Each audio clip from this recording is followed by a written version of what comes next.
So, gentlemen, welcome back for the third and last session for today. Training number 1. I hope कि मेरी आवाज़ भी आप तक पहुंच रही है और स्क्रीन भी डिस्प्ले हो रही होगी. काइंडली मुझे फीडबैक दे दें एक छोटा सा. Yes, sir. चलिए ठीक है, thank you. So, gentlemen, we were talking about the OSHA, its mission, and its responsibility allocation towards the workers' rights and the employer responsibilities and process of inspection. अब हम बात कर लेते हैं कि जो OSHA का सबसे मेन मिशन होता है to develop different rules and regulation, जिसको वो स्टैंडर्ड्स का नाम देते हैं. अब जब वो स्टैंडर्ड डेवलप करते हैं तो फिर उनको इन्फोर्स भी करना होता है, उनको चेक भी करना होता है कि क्या वो उनकी वर्क साइट्स के ऊपर इम्प्लीमेंट हो रहे हैं या नहीं हो रहे. ठीक है. तो जो वर्क साइट्स होती हैं उनको ओशा किस तरह डिस्ट्रीब्यूट करती है among different depending upon the nature of the hazards और रिस्क. ठीक है.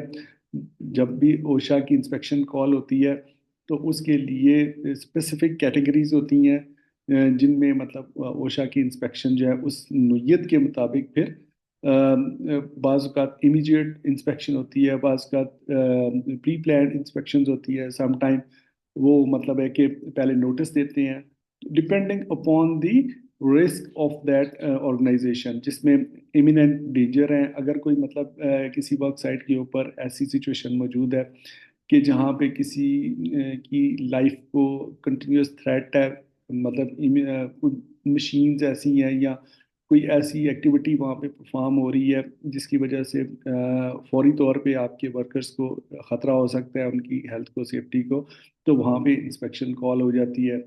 या कोई बड़ा हादसा हो जाए, कैटास्ट्रॉफिक सिचुएशन हो जाए किसी ऑर्गेनाइजेशन के अंदर, तो वहाँ पे ओशा जो है फ़ौरन इंस्पेक्शन कॉल कर लेती है. या एम्प्लॉय की कंप्लेंट के ऊपर this is a big right which is given to the worker. Look at the मतलब इसकी आप देखें कि कितनी इम्पोर्टेंस है कि अगर एम्प्लॉय फील करे कि उस ऑर्गेनाइजेशन में जिसमें वो काम कर रहा है, अगर वहाँ पे कोई ऐसी हेजर्डियस एक्टिविटी जिसकी वजह से उसकी लाइफ को थ्रेट हो सकता है, तो वो ऊषा की इंस्पेक्शन कॉल कर सकता है. तो कैसे की जाती है उसका भी आगे प्रोसीजर बताया हुआ है. मतलब ऑनलाइन फॉर्म्स मौजूद होते हैं जो आप फिल करें और इनोनिमस भी अपने आप को रख के आप ओशा की इंस्पेक्शन कॉल कर सकते हैं.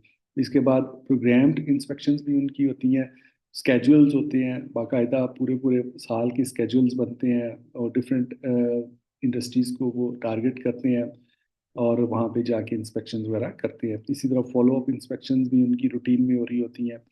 और जो ओशा के जो इंस्पेक्टर होते हैं उनको कहते हैं compliance safety and health officer. ठीक है. और ये बेसिकली इंस्पेक्टर्स होते हैं ओशा के, जो कि ओशा के पेरोल पे होते हैं, गवर्नमेंट एम्प्लॉइज होते हैं और उनके पास अथॉरिटी होती है बाकायदा वर्क साइट्स को चेक करने की कि जो जिस इंडस्ट्री से रिलेटेड ओशा के स्टैंडर्ड्स मौजूद हैं. मसलन अगर मैन्युफैक्चरिंग इंडस्ट्री है तो वहाँ पे जो जनरल इंडस्ट्री के ओशा के स्टैंडर्ड्स मौजूद हैं उनके ऊपर इम्प्लीमेंटेशन हो रही है या नहीं हो रही.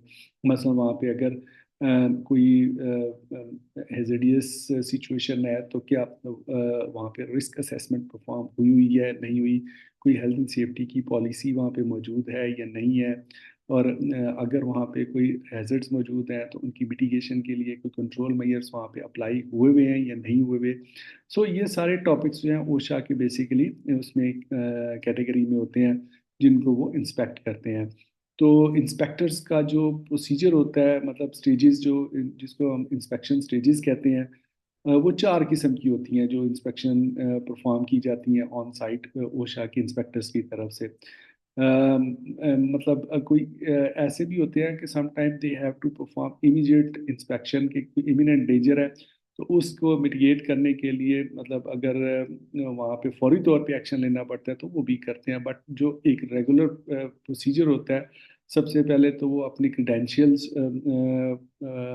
प्रोवाइड करते हैं एम्प्लॉयर को, मतलब अपने आप की आइडेंटिफिकेशन करवाते हैं, we are the OSHA authorized inspector.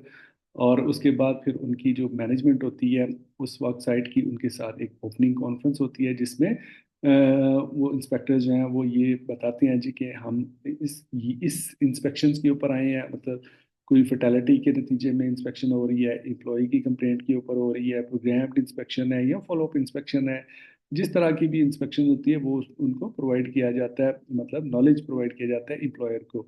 उसके बाद फिर एक वॉक थ्रू मतलब किया जाता है, एक मतलब जिसको कहते हैं ना वॉक थ्रू विजिट्स, मतलब जनरल चेकिंग की जाती है जहाँ पे वर्कर्स काम कर रहे हैं। अगर वहाँ पे कोई कंप्लेंट है एम्प्लॉय की तरफ से तो उस एरिया को स्पेसिफिकली फोकस किया जाता है ताकि उस हैजर्ड को आइडेंटिफाई किया जा सके। और अगर वहाँ पे कोई एम्प्लॉयर की तरफ से हो रही है, वायलेशन हो रही है, तो उसकी साइटेशन की जाए। साइटेशन क्या होती है कि जो ओशा के जो स्टैंडर्ड्स होते हैं वो जो वायलेशन की होती है उसकी क्लॉज को वहाँ पे मेंशन किया जाता है कि मसलन मिसाल के तौर पे अगर किसी साइट के ऊपर जो ओशा का जो स्टैंडर्ड है वो ये कहता है कि इस कलर का हेलमेट पहनना ज़रूरी था उन वर्कर्स को, लेकिन उन वर्कर्स ने वो वाला हेलमेट नहीं पहना, तो इसका मतलब है कि ओशा साइट करेगी उस रूल को, उस सेक्शन को, उस प्रोसीजर के अंदर। उसको कहते हैं साइट करना, रेफरेंस करना, कि मतलब इस रूल की, इस क्लॉज की या इस सब क्लास की यहाँ पे वायलेशन हुई है। और साइटेशन प्रोवाइड करना ये जो ओशा के इंस्पेक्टर होते हैं वो इट इज़ मस्ट कि वो एम्प्लॉयर को ये इंफॉर्मेशन प्रोवाइड करें कि कौन सा लॉ इस क्लॉज के अंडर, कौन सी सब क्लॉज है जो यहाँ पे वायलेट हुई है, ताकि एम्प्लॉयर मुतमईन हो जाए कि ये उससे गलती हुई है और उसको वो करेक्ट कर ले। और ये भी वहाँ पे रूल है ओशा की तमाम ओशा के अंडर में जितनी भी यूनाइटेड स्टेट्स की वर्क साइट्स हैं कि अगर किसी एम्प्लॉयर को ओशा की तरफ से कोई साइटेशन मिलती है, मतलब कोई पेनल्टी मिलती, पेनल्टी तो नहीं होती, साइटेशन मीन्स होती है कि वायलेशन ये आपने की है, तो उसको वो मतलब है 3 दिन तक उस वायलेशन को वहाँ पे डिस्प्ले करे, डिस्प्ले यानी बोर्ड के ऊपर मेंशन करे कि ये यहाँ पे वायलेशन हुई है, ताकि सबको पता चले। ये भी एक समझ लें उनकी तरफ से मतलब है कि पनिशमेंट होती है, और उनके लिए ये याद दहानी होती है कि आपने ये वायलेशन की हुई है तो इसको हल करें, ठीक है ना। तो मतलब है कि साइटेशंस करना ओशा की इंस्पेक्टर्स की रिस्पॉन्सिबिलिटी होती है।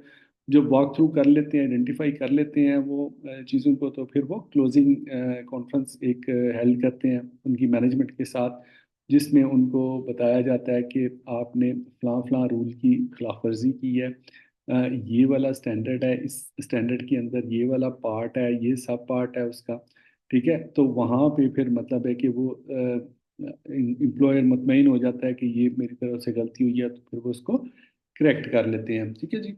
अगर हम बात कर रहे हैं रिसोर्सेज की कि मतलब वर्कर्स के पास किस किस्म के रिसोर्सेज अवेलेबल होते हैं कि वो ओशा से इंटरेक्ट कर सके, जो कि ओशा ने एज ए राइट वर्कर को ये चीज़ प्रोवाइड की है कि अगर आप समझते हैं कि आप एम्प्लॉयर की नेग्लिजेंस की वजह से। जी जी अरसलान, आपने हैंड रेज किया, प्लीज़ गो अहेड, पूछे।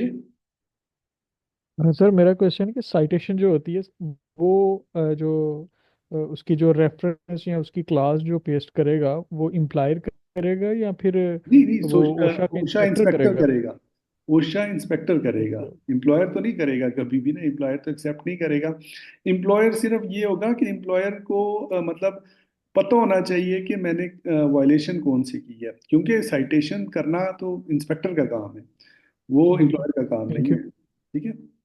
सो वो इसीलिए मतलब जितने भी ओशा के स्टैंडर्ड्स हैं इनके बारे में जानना ज़रूरी होता है। एक तो उससे आप अपनी वर्क साइट के ऊपर सेफ वर्किंग कंडीशन को इंश्योर कर लेते हैं, और दूसरे अगर आप वहाँ पे एज इंस्पेक्टर काम कर रहे हैं, इवन कि मैं कहता हूँ कि अमेरिका के अंदर तो है ही है, बहुत सारे और दूसरे जो कंट्रीज़ हैं उनमें भी ओशा के स्टैंडर्ड्स को पढ़ा जाता है, उनको उनके ऊपर ट्रेनिंग्स ली जाती हैं और उनके मुताबिक अपनी वर्क साइट्स को इम्प्रूव किया जाता है, बेहतर किया जाता है। और इसी तरह मतलब जो इंस्पेक्टर्स यहाँ पे भी काम करते हैं उनको भी ओशा के स्टैंडर्ड्स के ऊपर काफ़ी अबूर होता है, ग्रिप होती है उनको काफ़ी, ठीक है ना। तो ओशा का जो मतलब एक इंडस्ट्री टू इंडस्ट्री जो स्टैंडर्ड्स हैं वो वेरिएट करते हैं, बट उनका एक जो कॉमन स्टैंडर्ड है जनरल इंडस्ट्री से रिलेटेड, ठीक है, वो बहुत ज़रूरी है, वो आप लोगों के लिए बहुत इंपॉर्टेंट है। उसका रेफरेंस भी मैं कोट करूँगा इंशाल्लाह। और आपको उसमें जो मेरी वेबसाइट है सेफ सर्किट ग्लोबल, जिस तरह मैंने आपको बताया, उसके अंदर उसका लिंक अवेलेबल है। ठीक है, ओशा जर्नलिस्ट, इवन ओशा की वेबसाइट के ऊपर भी अवेलेबल है। उसके अंदर मतलब जो मिनिमम स्टैंडर्ड्स हैं मुख्तलिफ वर्क एक्टिविटीज़ के, वो वहाँ के वो प्रोवाइड किए हुए हैं। मसलन अगर आपने वर्क एट हाइट करना है, या मतलब आपने वॉकिंग वर्किंग सरफेस के ऊपर काम करना है, स्लिप ट्रिप्स के हैजर्ड है, मसलन अगर आपने कोई लैडर यूज़ करनी है, तो मसलन आपने वहाँ पे मतलब किस किस्म के इक्विपमेंट्स यूज़ करने हैं, पर्सनल प्रोटेक्टिव इक्विपमेंट की बात कर रहा हूँ। मसलन वहाँ पे आपने अगर मतलब कोई होल है, या कोई मतलब है कि ओपनिंग है, तो वो किसको ओशा कितनी हाइट के वर्क को वो वर्क एट हाइट कंसीडर करता है, जहाँ पे मतलब आपको वर्क एट हाइट की जो प्रोटेक्शन होती है, जिसको हम सेफ्टी हार्नेस बोलते हैं, जो प्रोटेक्टिव इक्विपमेंट होता है, वो मतलब है कि आपको फिर यूज़ करना मस्ट हो जाता है। तो वो जनरल इंडस्ट्री का जो स्टैंडर्ड है, उसका लिंक भी मैं आपको सेंड कर दूंगा, इंशाल्लाह ग्रुप में भी सेंड कर दूंगा, उधर भी आपको अवेलेबल हो जाएगा कोर्स एलएमएस के अंदर भी। तो उसको ज़रूर आप पढ़ें, वो बड़ा इंपॉर्टेंट है आपके लिए। ठीक है। और बाकी इंशाल्लाह ताला आपको मैं फर्दर भी इसकी जो प्रैक्टिकल एस्पेक्ट्स हैं वो कल से हम कोशिश करेंगे उसके ऊपर ज़्यादा डिटेल से बात करें। जैसे आज कोशिश करते हैं इसको इसी तक रखें, और कुछ क्वेश्चन आंसर अगर और मज़ीद भी आपके जहन में है तो हम इनको भी एड्रेस कर लेते हैं।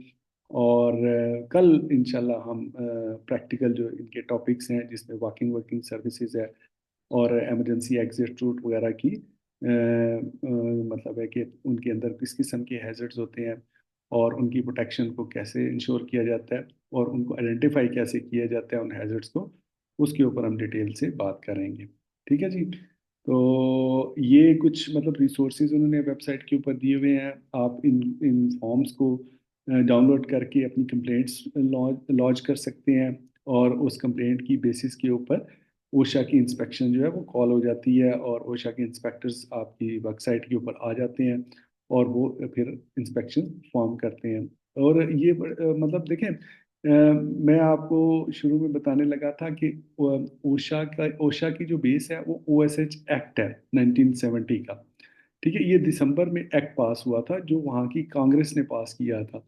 और इसकी इस एक्ट की बुनियाद क्या थी कि उससे पहले जो अमेरिकन वर्क साइट्स हैं उनके अंदर बहुत ज़्यादा हादसा होते थे। तो उन्होंने एक सिर्फ फैक्टर को लिया। उन्होंने कहा कि जी हम इस चीज़ पे रिसर्च करते हैं कि ये जो डस्ट क्रिएट होती है हमारी डिफरेंट एक्टिविटीज़ की वजह से, सिर्फ डस्ट जो है, इससे हमें क्या लॉसेस होते हैं। तो उन्होंने इसके ऊपर काफ़ी साल रिसर्च की। एट द एंड उनको पता चला कि जो भी मतलब उससे लॉसेस होते हैं, उनमें हेल्थ लॉसेस भी हैं वर्कर्स के, और फाइनेंशियल जो लॉसेस हैं, एट दैट टाइम उन्होंने एस्टिमेट किया कि तकरीबन 5 अरब डॉलर, $5 बिलियन की स्पेंडिंग जो है, एक्स्ट्रा मतलब एक्सपेंसेस जो हैं, वो सिर्फ डस्ट की वजह से वहाँ पे हो जाते हैं। तो वो प्रोडक्टिविटी तो आपकी डाउन हो गई ना, प्रॉफिटेबिलिटी कम हो गई। ठीक है। तब उन लोगों को एहसास हुआ कि अब हमें जो है ना, मतलब मजीद हम अनसेफ वर्किंग कंडीशंस के अंदर रह के तरक्की नहीं कर सकते। हमें जो है ना, मतलब कुछ ऐसे रूल्स एंड रेगुलेशंस बनाने चाहिए जिससे हमारे वर्कर्स की प्रोटेक्शन, उनके राइट्स प्रोटेक्ट हों, और अवेयरनेस जनरल पैदा हो लोगों के अंदर, ताकि वो अपनी हेल्थ और सेफ्टी को भी इंश्योर करें, और अपने सराउंडिंग इन्वायरमेंट को भी इंश्योर करें।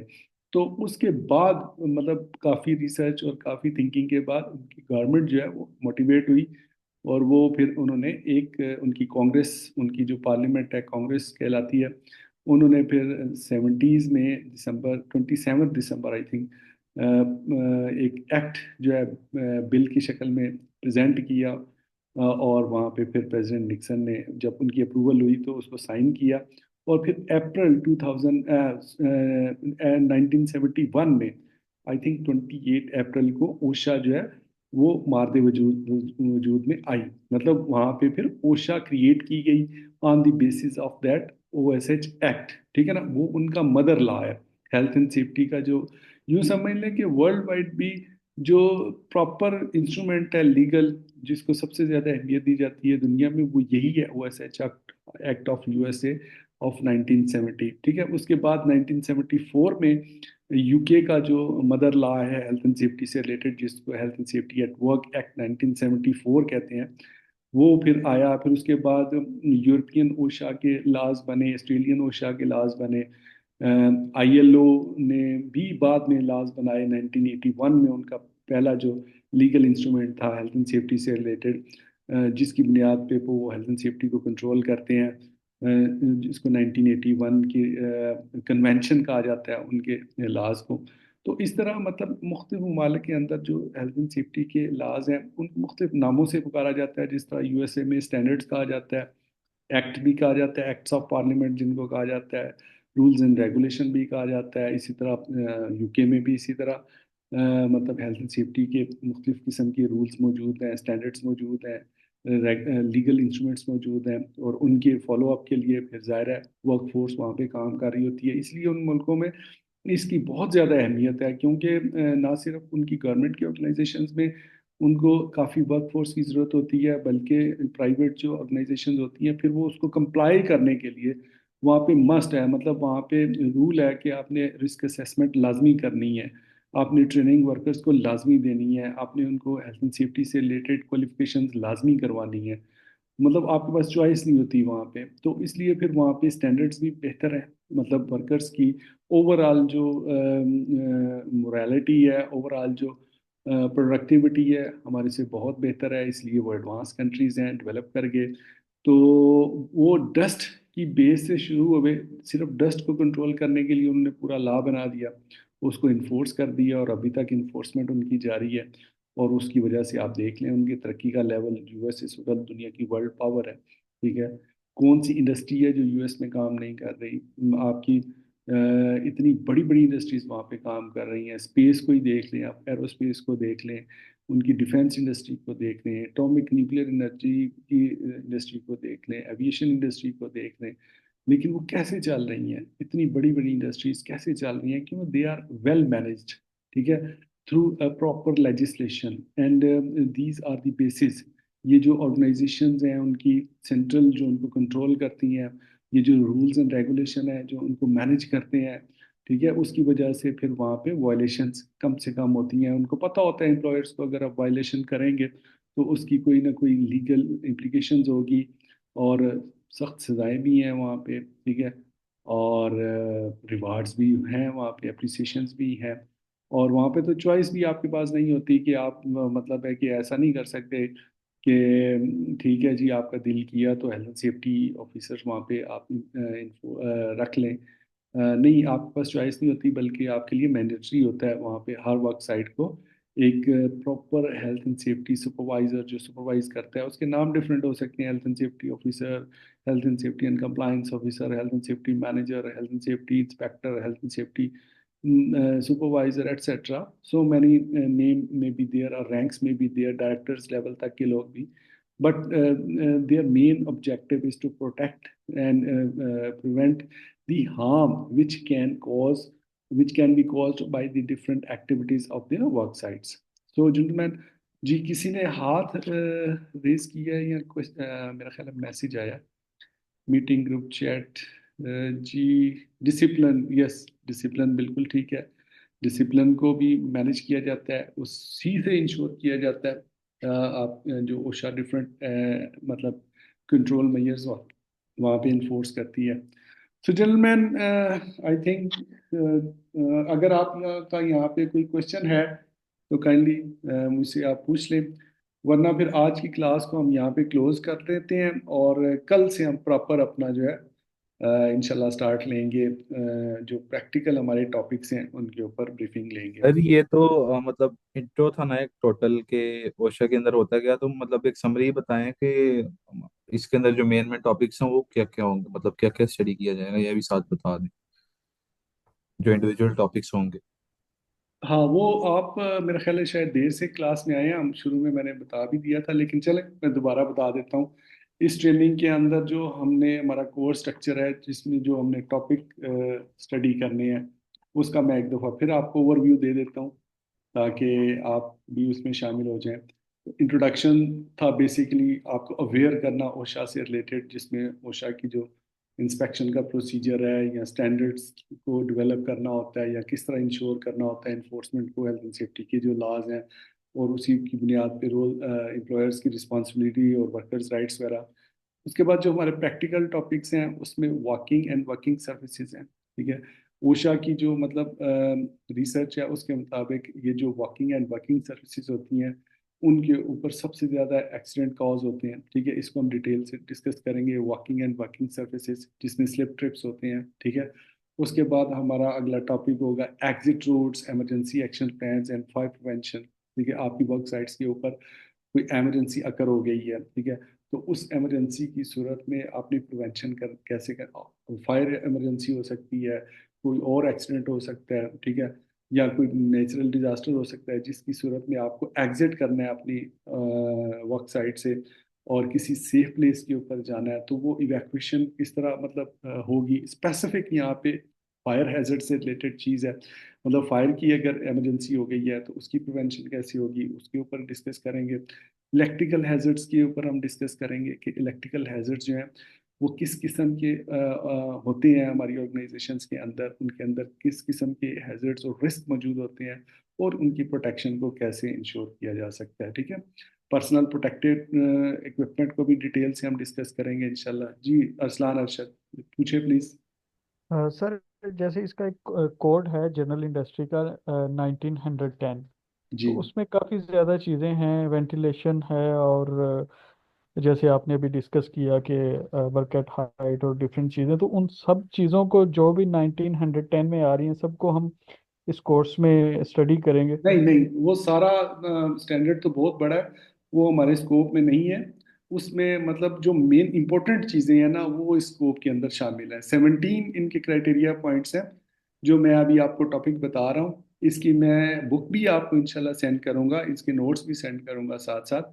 तो वो जो 1910 वाला जो स्टैंडर्ड है वो तो पूरी जनरल इंडस्ट्री के लिए ना, उसमें मतलब आपके नॉलेज के लिए चीज़ें हैं। जब आप ये टॉपिक्स पढ़ लेंगे ना तो फिर उसको रेफरेंस करना आपके लिए कोई मसला नहीं होगा। उसकी मतलब मैं साइट करना भी आपको बताऊंगा आगे इंशाल्लाह, हम जब आप अगले टॉपिक्स पे जाएंगे तो मैं आपको उसका प्रोसीजर बताऊंगा कि उसको साइट कैसे किया जाता है, ठीक है ना। तो उस वो स्टैंडर्ड्स को मतलब है कि एक नॉलेज के तौर पे आपको पता होना चाहिए। बट ये है कि जो जो ओवरऑल मतलब जो मतलब विजिबल हैजर्ड्स होते हैं ना हमारे सामने, जो मोस्ट इम्पोर्टेंट टॉपिक्स हैं जो ओशा की ट्रेनिंग के अंदर जिनको एड्रेस किया गया है, ये स्पेसिफिक जो उनके जो नायोश ने टॉपिक्स दिए हुए हैं हम उन्हीं को डिस्कस करेंगे मेजरली, ठीक है ना। पर्सनल प्रोटेक्टिव इक्विपमेंट है, इनके ऊपर हम बात करेंगे। उसके बाद हैजर्ड कम्युनिकेशन के ऊपर बात करेंगे, इसकी डिटेल से मैं आपको ब्रीफिंग दूंगा कि ये हैजर्ड कम्युनिकेशन क्या होती है, ठीक है।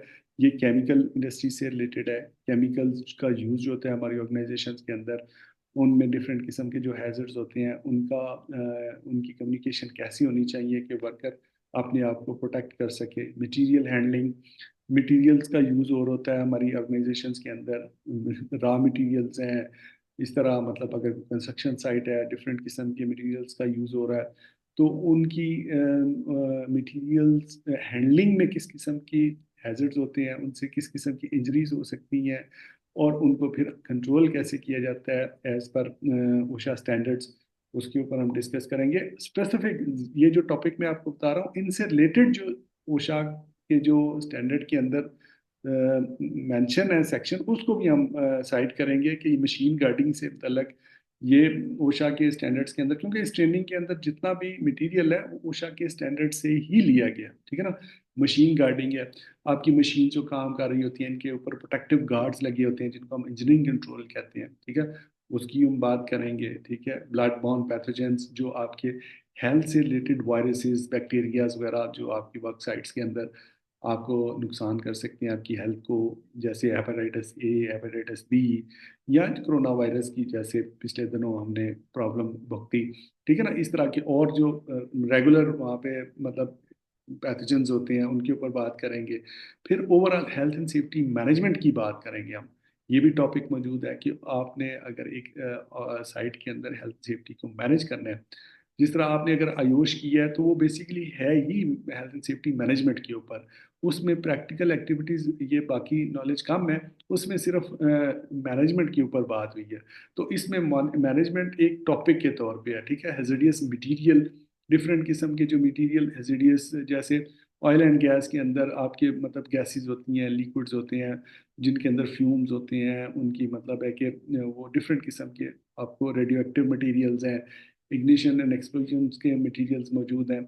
उनको ऊपर बात करेंगे। फ्लेमेबल्स हैं जो मतलब आग पकड़ लेते हैं, ठीक है, उनकी हम डिटेल से बात करेंगे। और इन टॉपिक से रिलेटेड जो स्पेसिफिक ओशा के जो स्टैंडर्ड्स हैं जो कि 1910 के अंदर मेंशन है, उनको भी हम रेफरेंस करेंगे। जी अरसलान, जी प्लीज। सर इसमें हम इन शॉर्ट कह सकते हैं कि जैसे हमने IG 2 में पढ़ते हैं, सिर्फ हम जो है ना वो हैजर्ड्स होते हैं उनको डिस्कस करते हैं। इसी तरह हम ओशा इस कोर्स में हम सिर्फ वो हैजर्ड्स को डिस्कस करेंगे। तो हैजर्ड्स को भी डिस्कस करेंगे, उनके कंट्रोल मेजर्स को भी, उनके स्पेसिफिक स्टैंडर्ड्स को भी, और मैनेजमेंट का भी टॉपिक मौजूद है इसके अंदर, ओके है ना। Sir, thank you. मतलब इट्स ओवरऑल, इसमें जैसे मैं आपको बता रहा हूँ ना कि हेल्थ एंड सेफ्टी को मैनेज करने का भी टॉपिक मौजूद है। इनकी आइडेंटिफिकेशन करना और उनके मतलब कंट्रोल मेजर्स को इस्टेब्लिश करना और स्पेसिफिक स्टैंडर्ड्स का पता होना। मतलब हैजर्डियस मटेरियल के अंदर जो ओशा का जो स्टैंडर्ड है उसका पता होना, उसके मुताबिक वहाँ पे असेसमेंट्स का परफॉर्म होना, और किस किस्म के हैजर्ड्स होते हैं मटेरियल्स के अंदर, उनकी आइडेंटिफिकेशन होना, ये डिस्कस करेंगे हम डिटेल से इंशाल्लाह। बड़ा इंटरेस्टिंग है, आप आगे देखिएगा, इसमें मजीद आपको interest. Work permit required confined space, confined space को भी हम डिस्कस करेंगे, ये हमारे टॉपिक का हिस्सा है, ठीक है जी। इसके अलावा हम लॉकआउट टैग आउट का टॉपिक मौजूद है, उसको डिस्कस करेंगे। वेल्डिंग, कटिंग एंड ब्रेजिंग, ये जो हेजडियस एक्टिविटीज़ होती हैं, ठीक है, ये किस किस्म के हैजर्ड जनरेट करती हैं, और इनसे प्रोटेक्शन किस तरह इंश्योर हो जाती है, की जा सकती है, इसके ऊपर बात करेंगे।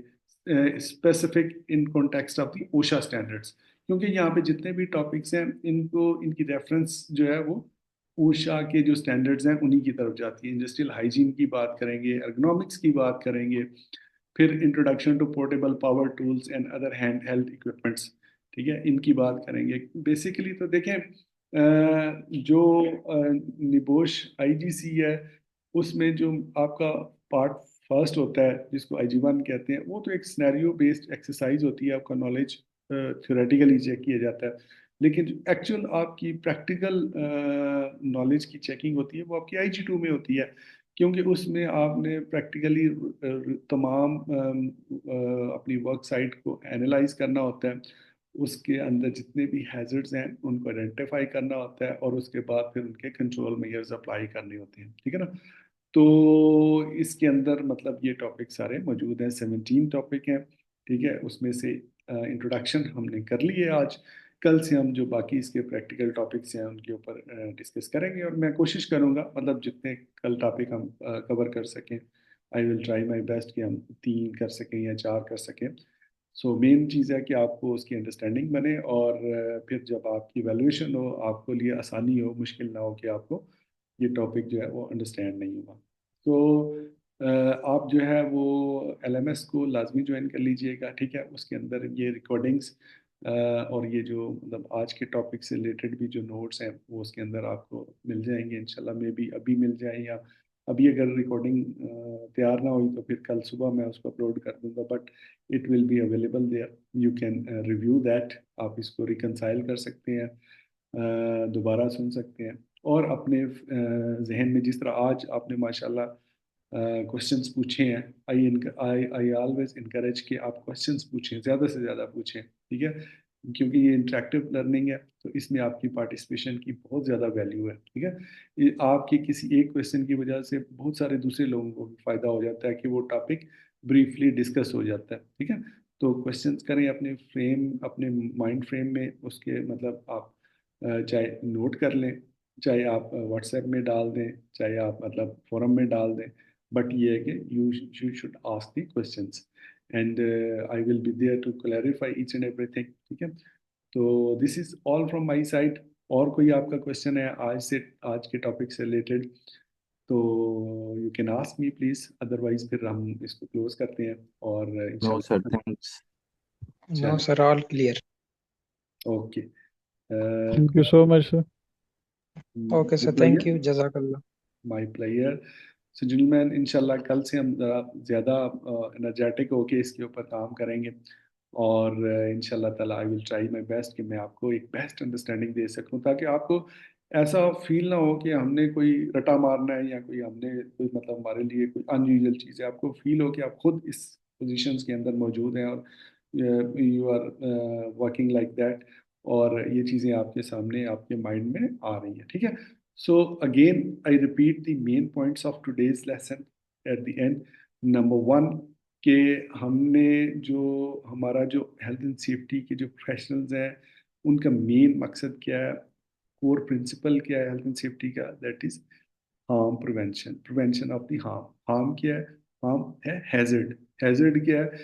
Anything which has the potential to cause harm, ठीक है।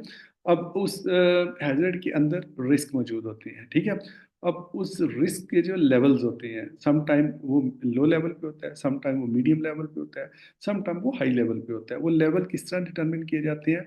दो चीज़ें चाहिए होती हैं आपको लेवल डिटरमिन करने के लिए। नंबर एक लाइकलीहुड, नंबर दो उसकी कॉन्सिक्वेंसेस, ठीक है। इनकी बेसिस के ऊपर आप हैजर्ड को ये डिटरमिन करती हैं कि क्या ये रिस्क है, और अगर है तो ये किस लेवल का है। इसको रिस्क एनालिसिस कहते हैं, ठीक है। जब आप ये काम कर लेते हैं तो फिर आप उसके लिए कंट्रोल मेजर्स जो हैं वो अप्लाई करते हैं वहाँ पे, यानी उसको मिटिगेट करते हैं। अगर आपका रिस्क का लेवल हाई है तो उसको you can bring it down to medium level, और अगर वो मीडियम पे है तो उसको bring it down to the low level, जिसको कहती है ओशा भी यही कहती है कि as low as reasonably practicable, मतलब इतना लो हो जाए वो रिस्क कि वो उससे कोई मतलब कोई बड़ा रिस्क ना हो, आपको कोई बड़ी इंसिडेंट या इंजरी या एक्सीडेंट ना हो जाए, ठीक है ना। तो उसको मेन हमारा being health and safety professional aim to bring the level of the risk to the minimum, ठीक है। उसके बाद जब हमने ओशा की बात की तो ओशा का जो मेन मकसद ये है प्रिवेंशन ऑफ हार्म, ठीक है ना। ये एक सेंट्रलाइज्ड ऑर्गेनाइजेशन है, इन्फोर्समेंट की अथॉरिटी है, जो यूएस के अंदर on the basis of 1970 act establish हुई, ठीक है।